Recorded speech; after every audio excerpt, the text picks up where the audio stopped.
Coming up on Tekzilla, we toast the space exploration and the launch of Sputnik 1. Network music players from 99 bucks to $2,000. And Martin Sargent has a very big announcement. In this week's episode, which is brought to you by Netflix, GoDaddy.com, and Tang, the fabulous heavy-sugared, fruit-flavored, non-carbonated drink of astronauts since Project Gemini. P.S. Kraft Foods doesn't advocate the using of Tang to clean your dishwasher despite the many online claims it will remove rust, stains, and calcium deposits.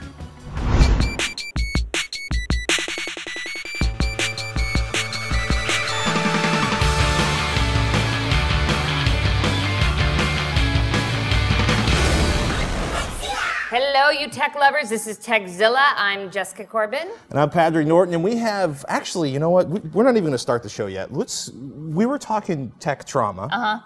Tech trauma, Tech yes. trauma. Post-traumatic tech trauma. I think you I'm suffering won. from it.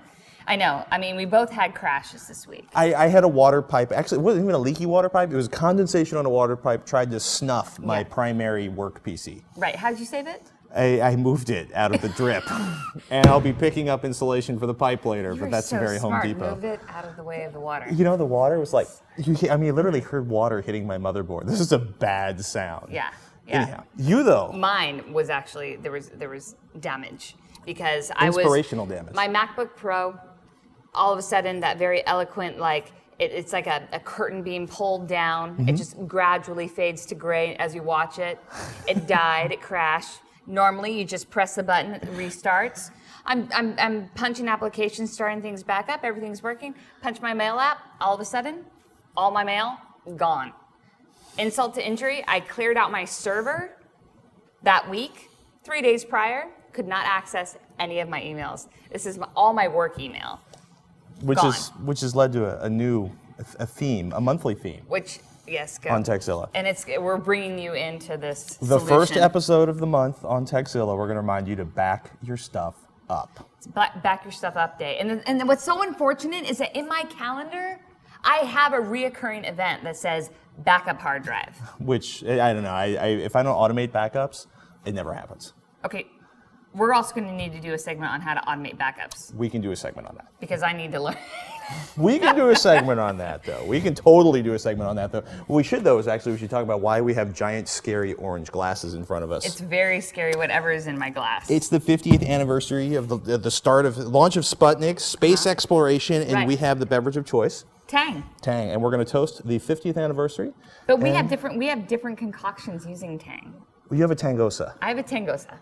I do not have a space driver, but it looks just like one. We'll tell you later what the More difference about Tang later. Check this out. With commercial space travel just around the corner, thanks to the Ansari X Prize and NASA's mandate to take man to Mars by 2037, it's easy to forget that space exploration turned 50 this week. It all began on October 4th, 1957, when the Soviet Union launched Sputnik 1, the world's first Earth-orbiting artificial satellite. Sputnik looked simple today, a 183-pound, 22-inch aluminum sphere that beat. Its highly polished surface reflected the sun, making it more visible from Earth.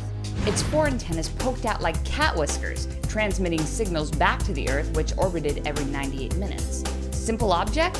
The act of launching this radio ball into orbit was unprecedented and rapidly led to a man on the moon, modern telecommunications, the International Space Station, and the Hubble Space Telescope. Closer to home, the little satellite that could was a catalyst for bringing science education to all Americans.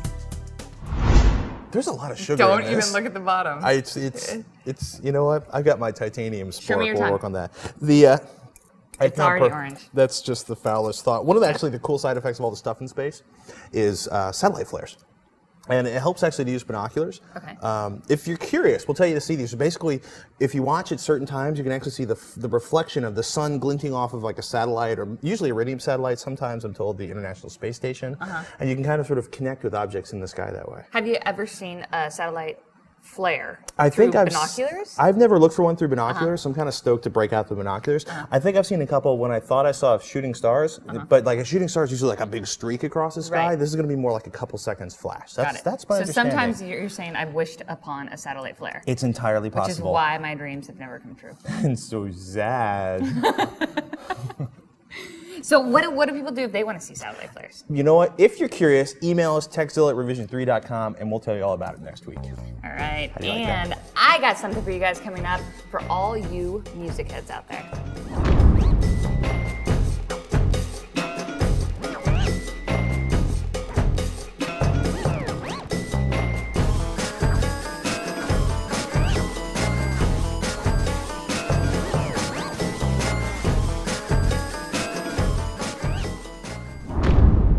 So sometimes we have a little bit of fun. In this case, we had a little bit of expensive fun. We got a chance to take a look at Slim Devices Transporter. Okay, and which is a? It is a networked music player, a networked music device. The idea is that you have this, which is somewhere in your house, far, far away from the server with all of your music on it. So, for example, in my home, I got 600 CDs. They take up a lot of space. It's a small apartment, so we're ripping everything into FLAC, which is a form of lossless audio compression, putting it on a server, and then we have access to it from anywhere, any of the computers or any of the networked audio players around the house. So you guys got to think of this as like a ginormous jukebox. Yes, and this is a ginormous and expensive jukebox. It's bigger, this was actually on the cover of Stereophile magazine a while back. I mean, when it's it first good came out. looking. It should be for the money you're looking at. How much is it, Patrick? And we'll just get this right out. Don't stop watching because we've got a couple more reasonably priced ones coming up right after this. But this is $2,000. $2,000. This, and for some people, $2,000 is like pocket change because they got like 20 grand tied up in their speakers. This is not us. But one of the interesting things you get for the money about this is actually the interface, which is kind of goofy because they have the big. Can you see the big 70s meters over here? Yeah. Right, and then you've got the ability. So you go in. I'm going to browse my music and turn the knob there. Do you feel that? That's Ooh, sort of it clicky clicks. detents. It clickies. Press the volume button over there. Volume. Now turn the knob again. It's smooth. Oh, that is super cool. Not only do you get an amazing collection, like badass DACs, AKM, 4396s, if you have that kind of time, look that up. It's a multi-bit Sigma Delta part. Basically, they put really expensive parts inside of it. They did a really clean data path. And then they do the interface on it, right? So they've got tactile feedback built in, and of course it runs off a Slim server, which works really well. The audio is spectacular. If you don't have a collection of lossless audio, do not spend the money on this. Do not embarrass yourself by doing that. If you are going to buy it and you're running like 120-bit, downloads from 1997. You have more money than sense, which I respect because I've always wanted to live that lifestyle. But I mean, we're talking about a high-end device here because the other thing we should look at is you can actually use it as an external DAC. You can do optical or regular SPDIF inputs if you have other. Now hold on, you need to describe for some people what a DAC is. I'm sorry. So DAC is a digital analog converter, and essentially this entire box is a DAC that also has software built onto it that allows you to sort of reach out over the internets, pull back the files, or I should say your home network, not the internets, pull back the files you want to do, and it converts them from the digital format into an analog format that your preamplifier or amplifier or whatever you're plugging the output of this. In this case, I've taken a $2,000 audio device and connected it to a set of $400 iPod speakers. Right. It sounds a lot better. I've got some nicer stuff at home we tested this with, but basically you can use it as an external DAC. Balanced outputs if you have, if you happen to be running a Krell amplifier because you roll like that. It's pretty slick. It's a really nice piece of hardware, and it's probably much more money than anybody's going to spend. I mean, it better be slick for $2 grand. So what are the options for, the average folk? Well, Slim Devices has been around for a long time. They started as literally kind of a couple of guys on a kitchen table, and they started with a thing called the Squeeze Box, which was very DIY. It looked very like, look, we made a network music device. And back in the day, it was pretty much the only thing out there. That has actually, this current Squeeze Box sells for about $299. Has a good interface, nice remote control. Pretty good audio quality. One of the better analog outputs on it, because a lot of people, if you're an audiophile, the playback of the Squeeze Box really falls down. They compare it to a $2,000 digital analog converter that they run in their stereo. This, for 99% of the people who are listening to this, it's gonna be just fine. Yeah, they're running Burr Brown DACs, which are the same ones used inside the iPod. The audio quality is excellent. It's not the same ones inside the iPod, the same brand. And it sounds, I gotta say, it sounds really good coming through my stereo, especially if you're starting with lossless files. One, you're gonna find everywhere, pretty much in stores all over the continental United States and probably the rest of the world, is from Roku. It's called a SoundBridge. Sells for $149. It sells for nothing. Dang. Yeah, it's super cheap. So we just went from $2,000 to $150. Yeah, well, we had $299, right? Right, I know. Okay. $2,000, $299, and we're dropping. Well, something all these have in common is they all offer digital output. If you've got the high dollar digital analog converter, or you particularly like your receiver, if you have a surround sound receiver, you can run it into the digital input on that. But the Roku, low price, excellent screen, decent interface, sound quality, not my favorite. You don't feel a loss. Maybe I don't like it as much. It doesn't, if I was going to go into audio reviewers mode, I might say there wasn't a light and airy stage presence or something, right? But it sounds, if you got a cheap stereo, it's going to sound fine. If you got $150 burn in your pocket, you're in the store, it's not a bad thing to pick up. It's one of the advantages it has over the SoundBridge is the folks at Roku worked really hard to make sure it's compatible with just about every Windows protected audio service selling songs out there. So, Napster and Walmart and pretty much everything else. It's not bad, and don't lose the remote for any of these, because this one has controls on the box. All these other ones we've been talking about, no controls on the box. You lose the remote control, you are in a bad position. So if they lose the remote, they can access the files via the web, though, right? Yeah, you don't want to lose the remote. You're not going to be able to, if you have a computer nearby, basically you can use the server to send a playlist out to it or play individual songs and stuff. With the transporter, you've got all those nifty controls on the front. For the other two, yeah, you're going to be running the server over the web if you lose the remote control. Awesome. So much information. I'm so sorry. They're so much fun. Never apologize for your information. It's even worse. We got a $99 one we're going to talk about later on in the show. Oh, check it out. Coming up, what do Sputnik and Science Education have in common? Find out next.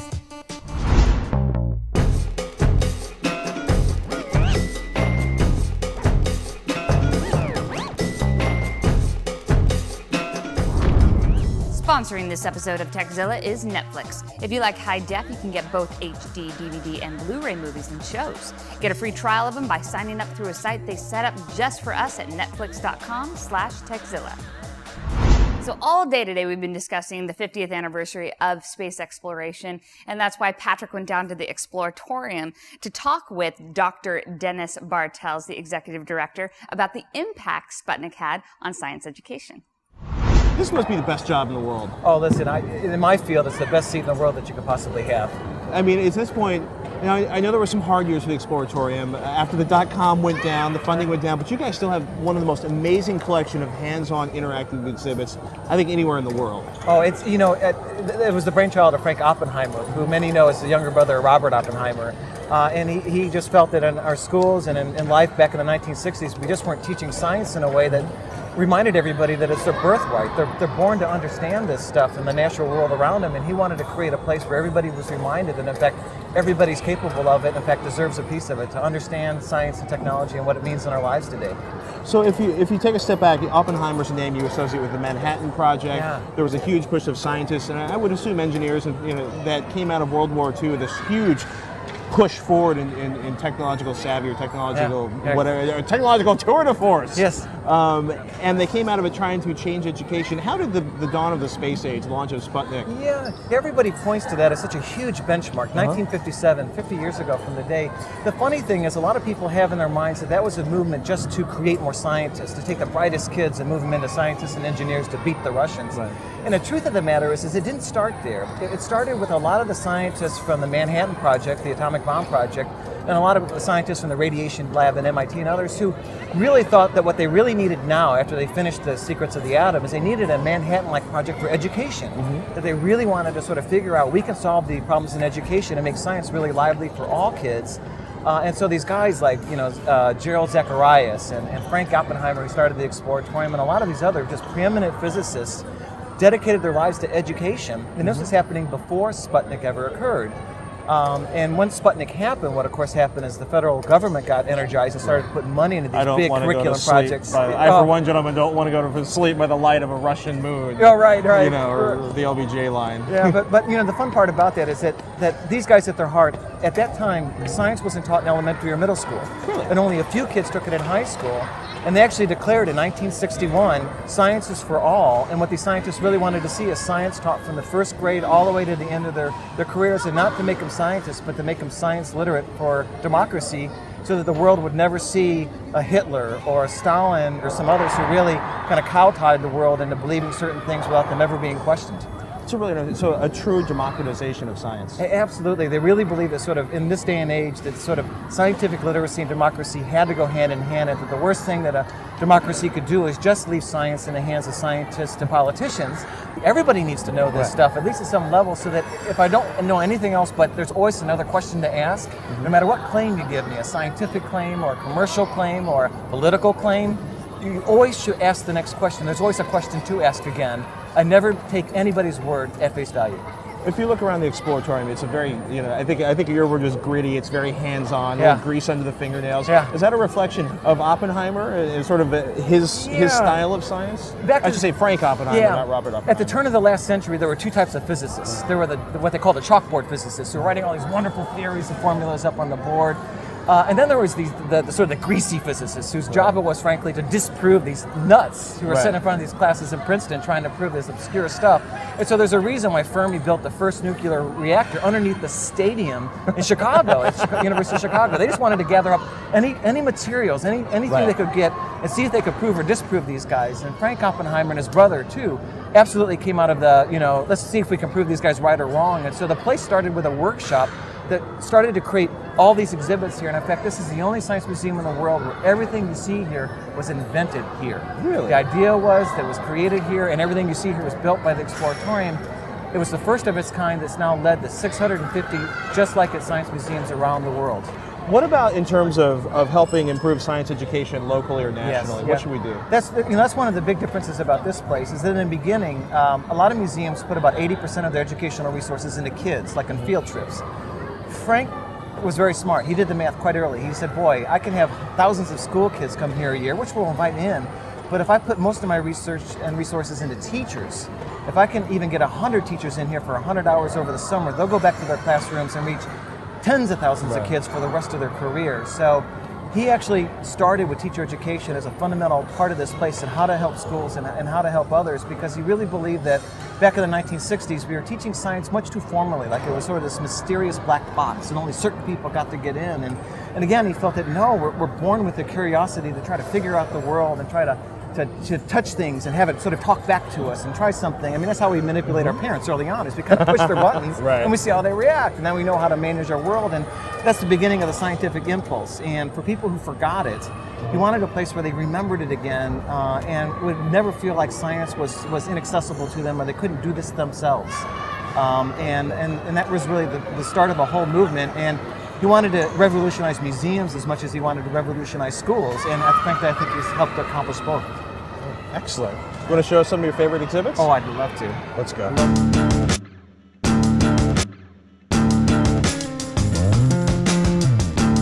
So here you can see there's this sort of disc, and it's sort of free-floating right at the end of this pipe. Now, just what would you guess? Do you think, there's obviously air, do you think the air is actually being pumped up the pipe or being pumped down the pipe? I want to say I think it's being blown down, but it's also, I see Bernoulli on the exhibit, so I gotta... you already know the answer. I goofed, it's gotta be a wing, right? That's right. So it's exactly right. Most people would say, oh, that must be sucking it up. Right. But if you take it down and put your hand there, clearly it's blowing down. So quite literally, the air is moving so fast on the top of this disc, it's creating low pressure, and the high pressure underneath is lifting it up. That's so awesome.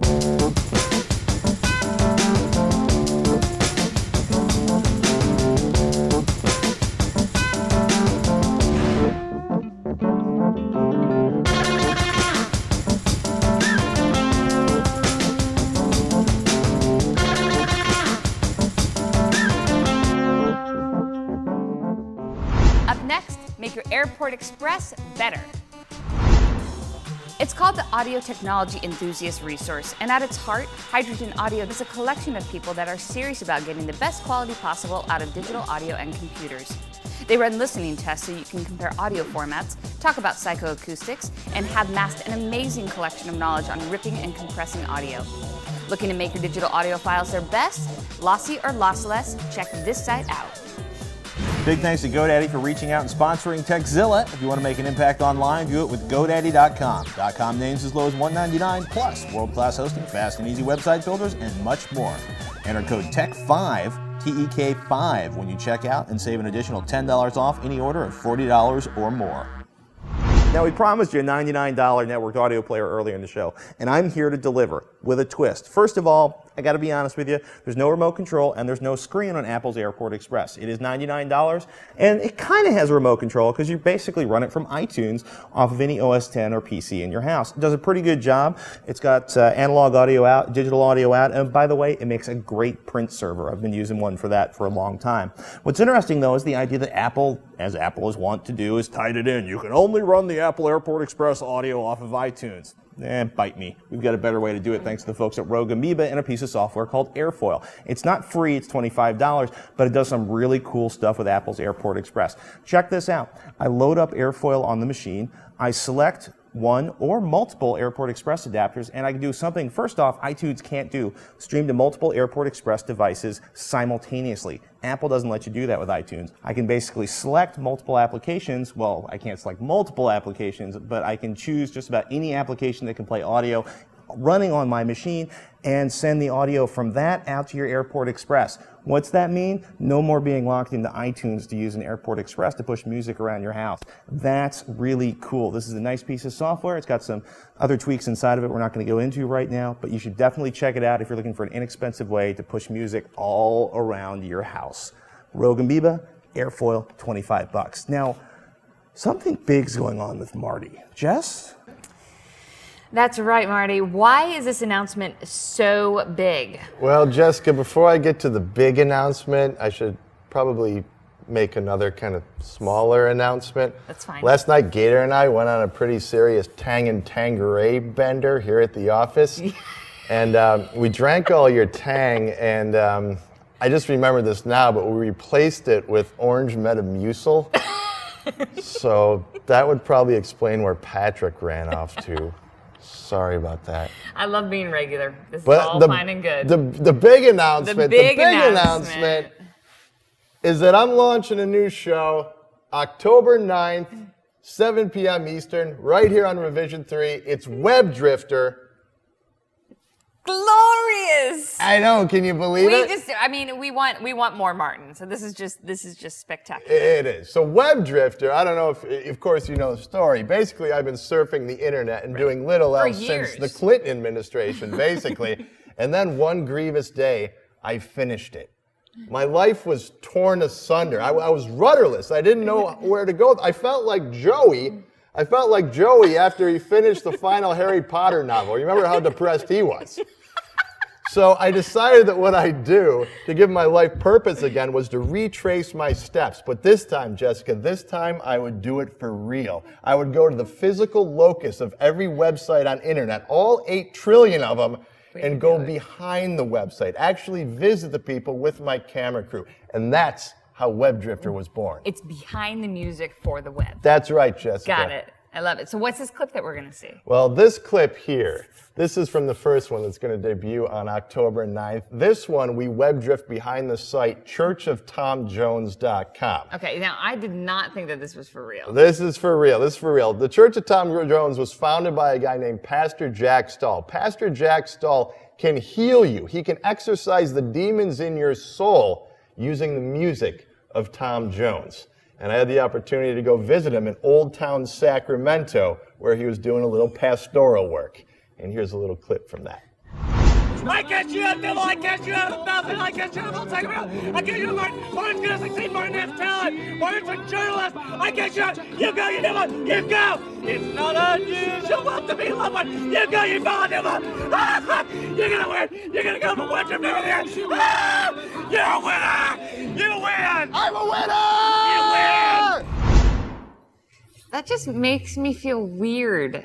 Hallelujah! It makes me feel so weird to What, watch. I couldn't imagine being on the receiving end of his holy work. I know how weird it is to be sitting next to me now that the demons of failure have been exercised Well, I mean, you from feel my like soul. a different I know person. you're not used to that, You feel but like a it's different worked. person. Not to mention the hip gyrations that you were doing Oh, earlier. it's something. I mean, obviously it's worked. I mean, look at me now. You are. I'm flying high, baby. I mean, I'm here. Yeah. I'm on Tekzilla. Yeah. How much more successful can you get? Your luck has turned around. It really has. Thanks to Tom Jones. Thanks to Tom Jones. But let me just say, that was the first one that you're going to see on October 9th. But that, honestly, is probably the most mild, least insane of all the 20 episodes that we shot for this new season. I mean, we visit UFO cults. We visit this guy who thinks that he's Peter Pan. I go Bigfoot hunting. I go ghost hunting. I even visit this medical clinic up in the Redwoods where people who have hospital fetishes go. What Hospital are you fetishes. talking about? Medicaltoys.com. People who are into like the medical scene sexually. PG-13. I spent like 45 minutes of that shoot with a fine leather gimp mask and a straitjacket on, being pushed around Are on you a going gurney. to therapy now I because should, of your because show? let me tell you, My being in a gimp God. mask, like sensory deprived for 45 minutes, that will change a man in fundamental elemental ways.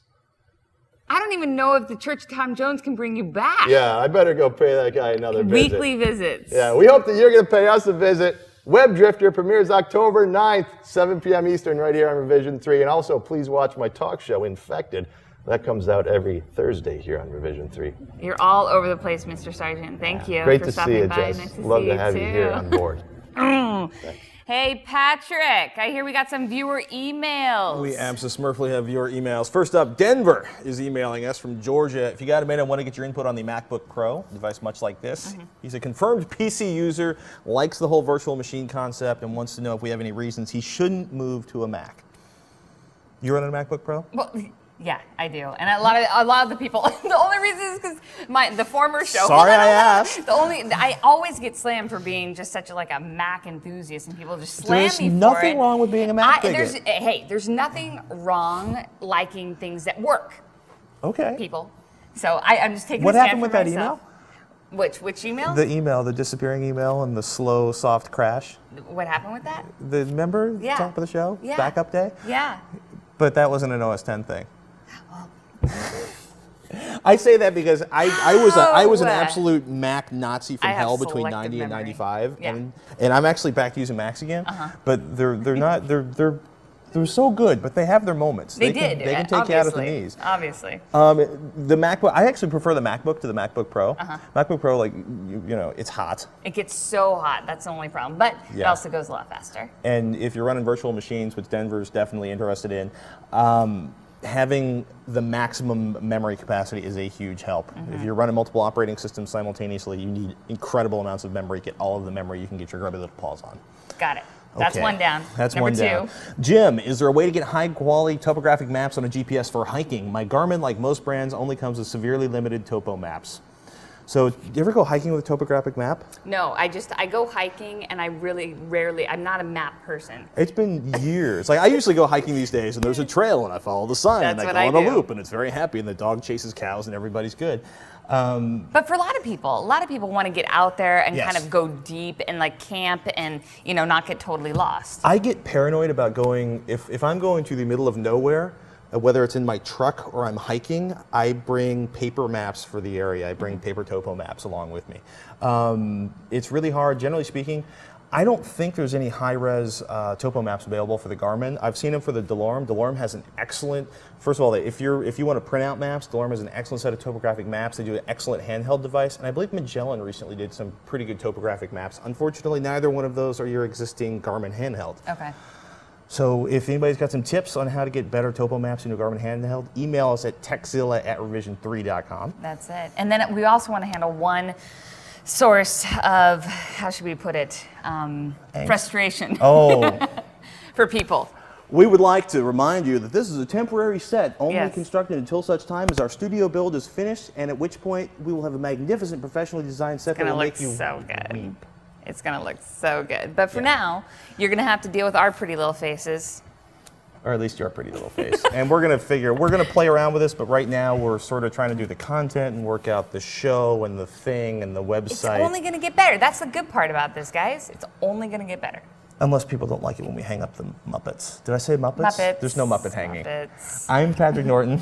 And I'm Jessica Corbin. Thank you guys for joining us on Tekzilla. Oh, email us your questions. Tekzilla@radio3.com. Don't forget that. Bye.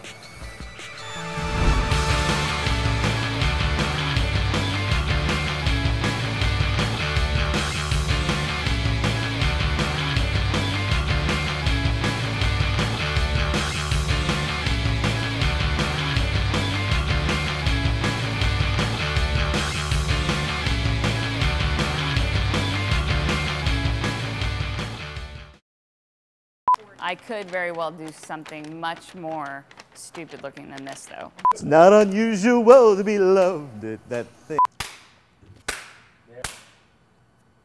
Yeah. Patrick went down to discuss the impact. That is totally off. And that's why Patrick went down to discuss, It's called the audio technology.